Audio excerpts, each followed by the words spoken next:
Hey, good evening, everyone. I hope all are great. Today I'm talking about the Nifty.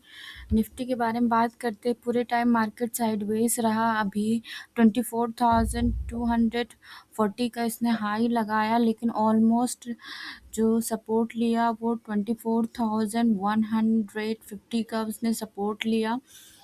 तो 60 या 70 points ही मिले आज Nifty ने को।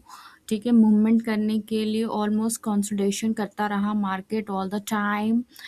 तो आज क्या हुआ कि क्रूड का प्राइस भी डाउन तो जा रहा था, लेकिन क्वेश्चन इज मार्केट ने मूव क्यों नहीं दिया, अप मूव क्यों नहीं किया, ऊपर की साइड मूव क्यों नहीं किया। द थिंग इज कि हमारे डोनाल्ड ट्रम्प थर्सडे नाइट को भी, गुरुवार की रात को भी फायरिंग की है। एक दो जगह न्यूज़ फ्लैश हो रहे थे कि यूएसए ने ईरान के ऊपर फिर से हमला चालू किया है, वॉर स्टार्ट है अभी भी। और इसीलिए मार्केट अप मूव नहीं कर रहा, थोड़ा सा कंफ्यूज है, एक दायरे में ही घूमता नज़र आया। वैसे तो ब्रेथ भी कुछ खास नहीं थी आज, मतलब कि कुछ 10 शेयर ऊपर जा रहे थे तो 5 शेयर नीचे आ रहे थे। तो 2:1 का ग्राफ था निफ्टी को, जो भी सपोर्ट करते हैं। ठीक है, आगे बात करते हैं, हम कुछ और भी बात करते हैं कि जब क्रूड का प्राइस नीचे जा रहा है तो क्यों मूवमेंट अपवर्ड की तरफ क्यों नहीं जा रही, मार्केट ऊपर मूव क्यों नहीं कर रहा। द थिंक इज कि वॉर अभी भी सेटल डाउन नहीं हुआ पूरे तरफ से। और जो आई थिंक वेडनेसडे को एक न्यूज़ भी आई थी, किसी साइट्स ने, अल जज़ीरा वगैरह कोई साइट से उसने न्यूज़ इन्फॉर्मेशन निकाली थी कि भाई क्रूड का प्राइस नीचे जा रहा है, वॉर कम हो रहे हैं, सब कुछ पीसफुली होगा, कोई पीस एग्रीमेंट साइन हो रहा है। मगर अगर ऐसा होता तो फिर से थर्सडे नाइट को क्यों हुआ वायलेशन, क्यों वॉर चलती रही। तो कुछ कुछ ऐसी न्यूज़ आ जाती हैं कि मार्केट उससे फ्लक्चुएट हो जाता है और नीचे की तरफ जाने के लिए एग्रेसिव हो जाता है।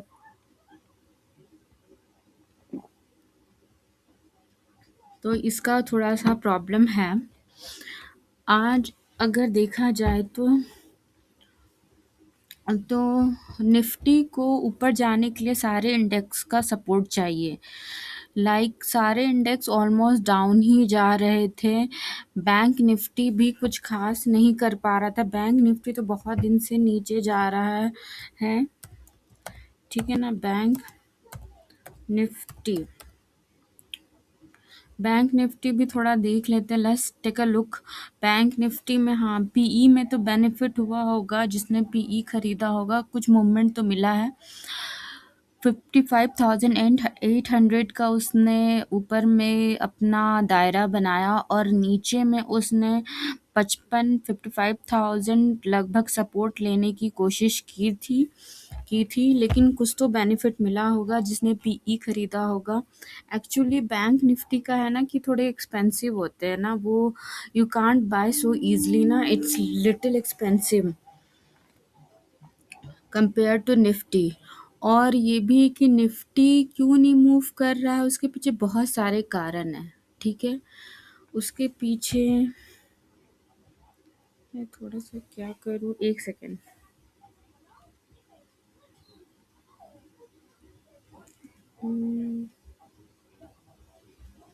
सॉरी, हाँ, निफ्टी आज क्यों नहीं मूव कर रहा है, किया this thing is really work now days. Nifty क्यों नहीं वर्क किया, उसके पीछे बहुत सारे कारण हैं। एक तो सारे इंडेक्सेस जो थे वो हमारे नेगेटिव में थे, और एक और चीज़ है कि सारे इंडेक्सेस हमारे नेगेटिव में थे, प्लस क्रूड का प्राइस भी बढ़ा, लेकिन फिर भी कोई बेनिफिट नहीं हुआ। क्रूड के प्राइस के बढ़ने के बावजूद भी कोई बेनिफिट नहीं मिला। क्यों नहीं मिला, क्योंकि बैंक निफ्टी को सपोर्ट नहीं कर रहा। आज एसबीआई का भी बहुत रिजल्ट आया जो कि अच्छा नहीं था, बहुत नेगेटिव में गया। ठीक है, और एसबीआई बहुत दिन से परफॉर्म नहीं कर रहा है, एक दायरे में ही मूव कर रहा है। फाइनेंशियल सेक्टर का भी वही हाल था।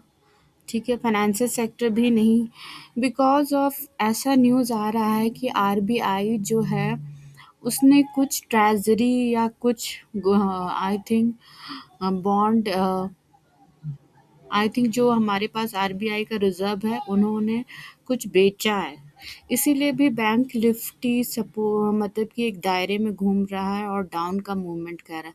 बहुत लोग ये भी कह रहे हैं क्या रिवर्सल ये आ गया है? नहीं, मुझे नहीं लगता। अभी रिवर्सल नहीं आया है, अभी भी मार्केट ऊपर जाने के लिए तैयार है। क्यों तैयार है?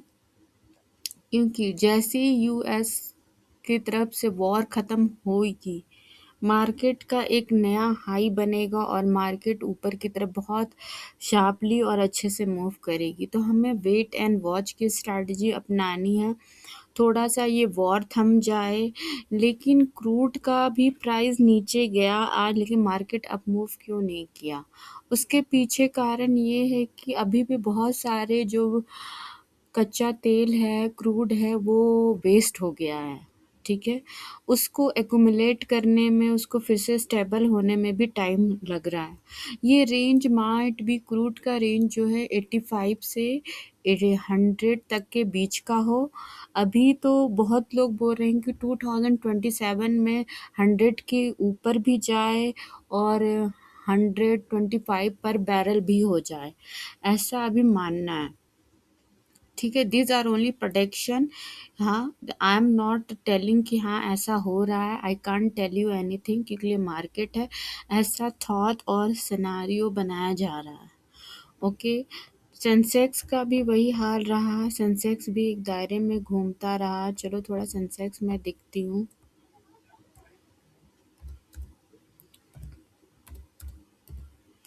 अच्छा, मैं बैकग्राउंड थोड़ा अवॉइड करना, क्योंकि थोड़ी सी बैकग्राउंड में मेरे इशू है। सेंसेक्स भी ऑलमोस्ट निफ्टी की तरह ही बिहेव किया है, 7665 का उसने बिहेवियर लिया है। ठीक है, 6600 का उसने बिहेवियर लिया है, और और पूरे टाइम एक रेंज में ही मूव करता रहा है, और नीचे बॉटम बनाया 7200 का बॉटम बनाया, दैट्स इट। इससे ज़्यादा इसने बॉटम नहीं बनाया है। ठीक है, it's really difficult thing if you are thinking that way, it's not a easy one. ठीक है, अब थोड़ा एसबीआई को देखते हैं। चलो लेट्स सी द एसबीआई का क्या चल रहा है अभी। एसबीआई है ना, चलो एसबीआई पे थोड़ा बात करते हैं हम। हाँ, ओह, एसबीआई तो बहुत अच्छे से परफॉर्म किया था। This is sorry sorry guys, this is SBI life insurance. I want only SBI.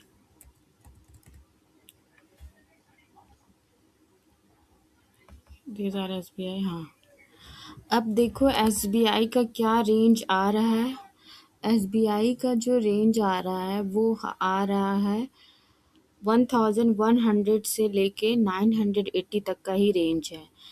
इसीलिए एसबीआई को बोला जा रहा है इसने कुछ परफॉर्म नहीं दिया है, माइट भी ये परफॉर्म करे, क्योंकि अभी मैंने आपको रिसेंटली बताया कि बहुत सारी ट्रेजरी बिल का सेलिंग, बहुत सारे बॉन्ड्स वगैरह, गोल्ड रिजर्व आई थिंक कुछ निकला है आरबीआई से, इसीलिए एसबीआई का परफॉर्मेंस थोड़ा डाउन जा रहा है।